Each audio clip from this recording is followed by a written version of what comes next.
kining hapon sa may Sipalay? Oh, sir, actually, this was a result of our pursuit operations. Bali, kahapon, mga kagawon, mga 2 o'clock sa madaling araw, na-encounter yung tropa dyan sa sitio Bactolan, sa Mindangan. So, may namatay na NPA doon na isa. Subong lang yung claim sa kawayan ng family, ng family niya sa kawayan. Na-identify siya as Reggie Fondador, alias Camille. Na-report ito dahil nakilala siya ng mga residente na kung nadumduman nyo last April or May, may pinatay dyan sa Sipalay yung PO leader, a certain Habagat ng apelyido. Okay. I could remember, sir. Inako ng NPA yun na sila nagpatay. So, itong Camille, na-identify yan siya na isa sa mga perpetrators. Okay. So, we received a tip from a concerned citizen na nandyan sa vicinity ng Barangay Kamindangan. So, we responded. So, it resulted na encounter. So, nag-pursuit operation kami. Okay. Nakaabot sa Barangay Sitio Cambugyot. Yun nga, naabutan namin ang mga kasama niya. Na-encounter na naman. So, yun, may casualty na naman sila. Ito si alias Sian, kanina mga alas 2 ng hapon.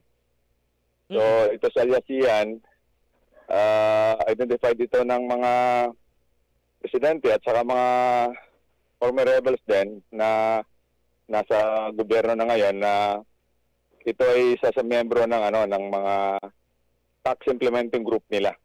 Okay. So, ito yung mga nag-extort, So, yan pong update ng dalawang encounters namin kahapon at saka ngayon. Sir, kahapon po, mga ilan po ang naka-enkwentro? Ano kalawig, sir, ang encounter, gid?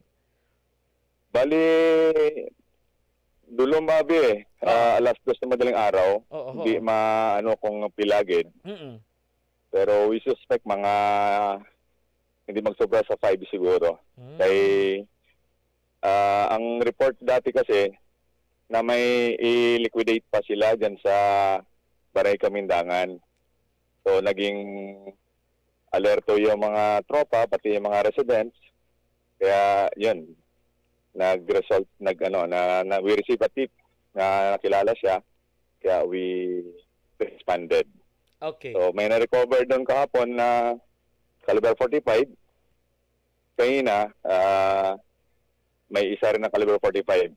Gano'n naman kasi pag nagapalapit sila sa mga barangay, medyo short arm na lang dala nila para hindi masyado obvious. Sir, confirm ko lang, kaina sa area sang Cambugyot, diin natabo, sir, the information received in front sang bulutuan? Sir? Sa tubang kuno sang community, dragin mismo sa mga pamalay, sir? Hindi ako masyado, pero hindi man siguro. Hindi man nakakos ng alarm sa mga residents.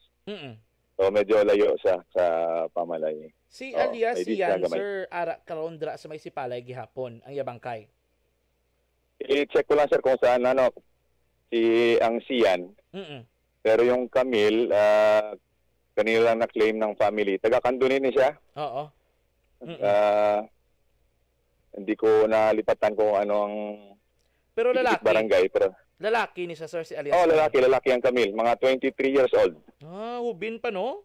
Oo. Member na siya ng partisan unit ng SWF na mga remnants. Of course, pag may recovery or reactivation effort kasi sila, ginagawa nila yung mag-liquidate para matakot yung mga para madali sila recover uli through intimidation and through fear. Si Sian, sir. Si Sian, sir, lalaki man ni sir? Si Sian, lalaki rin. Lalaki man, no? Grabe, sir, duha ka adlaw, duha ka sunod-sunod, the same group sila gyapon. Ang ini nga grupo, sir, may connection sa grupo nga naka-encounter nyo nakaligad nga semana? Sa Kawayan? Ang sa Kawayan? Ang report kasi namin na nabaton is team leaders first sila. Okay. Oo, mga 5. 5 lang. Gagmay. Oo, para hindi sila masyado ma-monitor. So, yun kasi pag mag-recovery efforts, kasi dismantled na yan, di ba? Pag recovery efforts, they move in a small group. Parang legal team nila, mga 3 to 5 yan, para i-engage, nila uli ang mga dating contact. The actions or activity or operations sa mga residents. Okay. Para madali nila ma-recover yung area. Sir, sa karon ano na lang sir, ongoing ang aton nga hot pursuit mapping operation sa area? Tuloy-tuloy pa rin ang ating tuloy-tuloy pa rin. Walang let up yung ating operation. Ayaw natin na makaporma sila, na makarecover or maka-reactivate sila ng nila dyan kasi gugulo naman yung area pag hindi natin mapigilan yan. And we are very thankful sa ating mga residents, mga concerned citizens na very sila helpful at saka very prompt mag-report para makapag-react tayo, makarespond. Wala pa identity gid sir no ni Alasian kag kung taga-diin sa sir. We are still conforming with our informants and ang mga mga former rebels kung taga-diin siya or what. Pero identified siya na kolekta talaga siya ng mga extortion ng mga siyang namumuno sa parang extortion activities nila dyan sa Southwest Front areas. Sir, kay ginayas ang hapon, sanag na, mga pila kabilog na ka-enkwentro, sir, estimate, kag ano kalawig ang encounter? Kasi, nung pakadto sila sa area, sila una na putukan, kaya medyo nag-drop, so hindi rin ma-determine kung pila. Oo.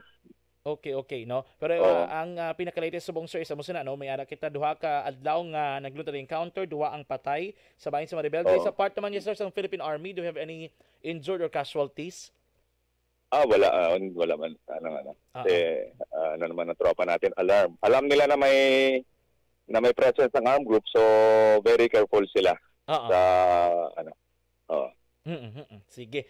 Anyway, thank you so much, good Brigadier General Joe Escanilla, sir, for the information update and the development sa encounter nga natabo dala sa Southern Negros. Mayang hapon, sir. Sige, Governor, sir. Magandang hapon sa lahat. Action Reports, Afternoon Edition. Duha pa tayo mga ka-aksyon sa duha ka adlaw nga encounter